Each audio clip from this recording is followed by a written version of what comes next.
স্বাধীনতার ৭৯তম বছর পূর্তিতে সকল ভারতবাসীকে জানাই আন্তরিক শুভেচ্ছা এবং অভিনন্দন। আজ হল ১৫ আগস্ট, শুক্রবার। আজকে সকালের বিশেষ খবরগুলি হল: কালীনগর হাসপাতালে চিকিৎসকের উপর আক্রমণ চালালো জনাকয়েক দুষ্কৃতী। এ ঘটনায় থানায় মামলা দায়ের করা হয়েছে। চাঞ্চল্যকর এই ঘটনাটি সংঘটিত হয়েছে বৃহস্পতিবার দুপুর ২টার সময়। অভিযোগ, কাটাখালের জানকীচরণ হাই স্কুল থেকে বাড়ি ফেরার সময় এক ছাত্রকে মারপিট করেন স্থানীয় কয়েকজন যুবক। পরে ওই ছাত্রকে উদ্ধার করে নিয়ে আসা হয় কালীনগর হাসপাতালে। সেখান থেকে চিকিৎসকরা তাকে শিলচর হাসপাতালে প্রেরণ করেন। তখন ফোন করা হয় অ্যাম্বুলেন্সে। অভিযোগ, অ্যাম্বুলেন্স আসতে দেরি হওয়ায় কাটাখাল চরিগ্রাম নতুন ব্রিজ এলাকার সাদ্দাম সুহেল সহ জনাকয়েক যুবক হাসপাতালের ইনচার্জ ডক্টর আবু সালে বরবুইয়ার উপর প্রাণঘাতী আক্রমণ করে। তারা হাসপাতালের বেডের সঙ্গে থাকা সেলাইনের স্ট্যান্ড খুলে মারার চেষ্টা করে চিকিৎসককে।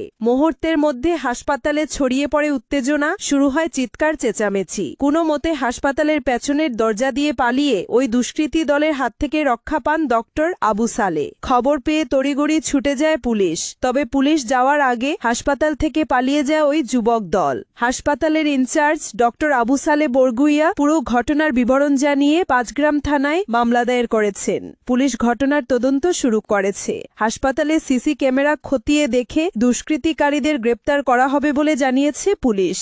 এদিকে ভারতীয় নির্বাচন কমিশনের বুট চুরির প্রতিবাদে শ্রীভূমি কংগ্রেসের মোমবাতি মিছিলে উত্তাল সীমান্ত শহর। গতকাল সন্ধ্যায় ইন্দিরা ভবনের প্রাঙ্গণ থেকে হাতে হাতে মোমবাতি নিয়ে বুট চোর সহ বিভিন্ন স্লোগানে সরগরম করে তোলেন গোটা শ্রীভূমি শহর।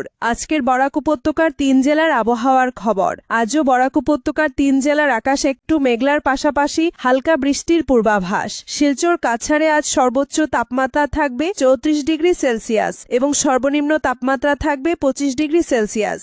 শ্রীভূমি জেলায় আজ সর্বোচ্চ তাপমাত্রা থাকবে ৩৪ ডিগ্রি সেলসিয়াস এবং সর্বনিম্ন তাপমাত্রা থাকবে ২৪ ডিগ্রি সেলসিয়াস। হাইলাকান্দি জেলায় আজ সর্বোচ্চ তাপমাত্রা থাকবে ৩৩ ডিগ্রি সেলসিয়াস এবং সর্বনিম্ন তাপমাত্রা থাকবে ২৫ ডিগ্রি সেলসিয়াস।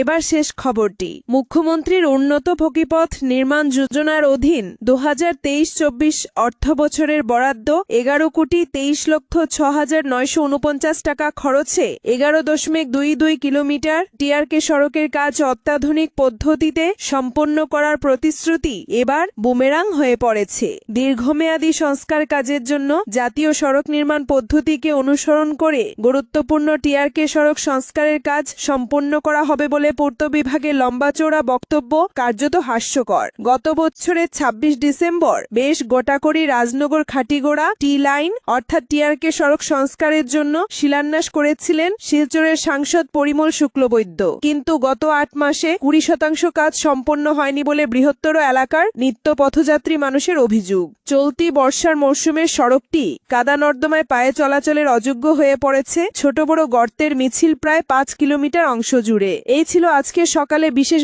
খবরগুলি। ভিডিওটি অবশ্যই লাইক করে শেয়ার করে দেবে।